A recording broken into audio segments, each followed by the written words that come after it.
మరో మంత్రివర్యులు దుద్దిళ్ల శ్రీధర్ బాబు గారికి, మరో మంత్రివర్యులు శ్రీ పొన్నం ప్రభాకర్ గారికి,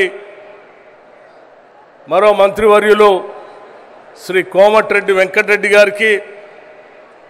మరో మంత్రివర్యులు శ్రీ జూపల్లి కృష్ణారావు గారికి, శాసన మండలి సభ్యులు మిత్రులు మహేష్ కుమార్ గౌడ్ గారికి, పార్లమెంటు సభ్యురాలు కావ్య గారికి, బలరాం నాయక్ గారికి, నా తోటి శాసనసభ్యులందరికీ, వేదిక మీద ఉన్నటువంటి పెద్దలందరికీ, ప్రభుత్వ సలహాదారులకి, కార్పొరేషన్ చైర్మన్లకి, మహిళా సంఘాల నాయకురాళ్ళకి, అనేక గ్రామాల నుంచి ఇక్కడికి విచ్చేసినటువంటి కాంగ్రెస్ కార్యకర్తలకి, నాయకులకి, మిత్రులందరికీ కూడా ముందుగా నా హృదయపూర్వకమైనటువంటి నమస్కారాలు తెలియజేస్తా ఉన్నాను. ఈరోజు వరంగల్ పట్టణానికి సంబంధించి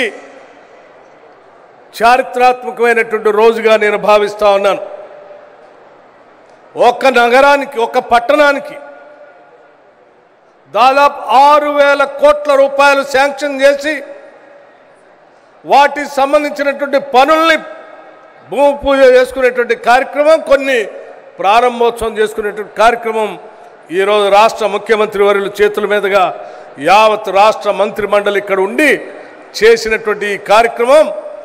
బహుశా తెలంగాణ రాష్ట్ర చరిత్రలో ఒక పట్టణాన్ని మరో మహానగరంగా మార్చడానికి చేస్తున్నటువంటి ఒక పెద్ద ప్రక్రియలాగా మనమందరం ఈరోజు గమనిస్తూ ఉన్నాం. మిత్రులారా, ఈరోజు మనందరి ప్రియతమ నాయకురాలు శ్రీమతి ఇందిరాగాంధీ గారి జయంతి. ఈ దేశంలో భూ సంస్కరణ తీసుకొని వచ్చి బ్యాంకులను జాతీకరణం చేసి రాజభరణాలు రద్దు చేసి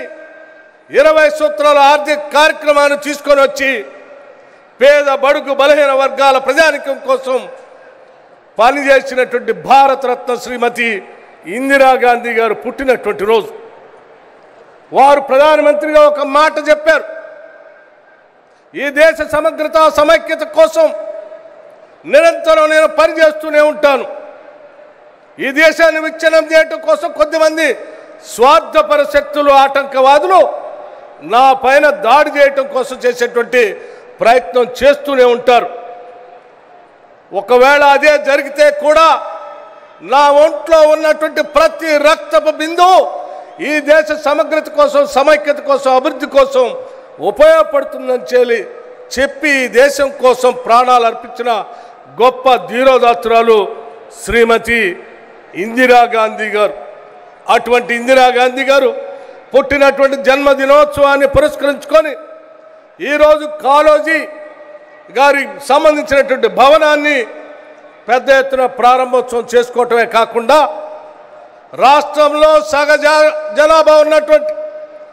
మహిళలందరినీ కూడా కోటీశ్వరులు చేయాలని, మహాలక్ష్మిలాగా పూజించాలని, ఆ పూజించడమే కాంగ్రెస్ పార్టీ ముందున్నటువంటి లక్ష్యం అని చెప్పి కూడా ఎన్నికల ముందు చెప్పినటువంటి వాగ్దానాల్ని నిజం చేస్తూ ఒక్కొక్క పథకాన్ని అమలు చేసుకుంటూ వస్తున్న సంగతి మీ అందరికీ తెలిసిందే. అది ఉచితంగా బస్సు రవాణా కావచ్చు, లేకపోతే దాదాపు 25,000 కోట్ల రూపాయలు ఒక సంవత్సరానికే వడ్డీ లేని రుణాలు ఇచ్చి రాబోయే 5 సంవత్సరాలలో 1,00,000 కోట్ల రూపాయలు మహిళలకి వడ్డీ లేని రుణాలు ఇవ్వాలనేటువంటి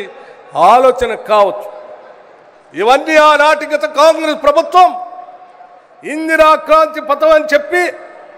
రాష్ట్రంలో ఉన్నటువంటి మహిళలందరూ ఆర్థికంగా ఎదగాలనేటువంటి ఆలోచనతో ఆనాటి ఇందిరమ్మ ప్రభుత్వం ప్రవేశపెట్టినటువంటి పథకాన్ని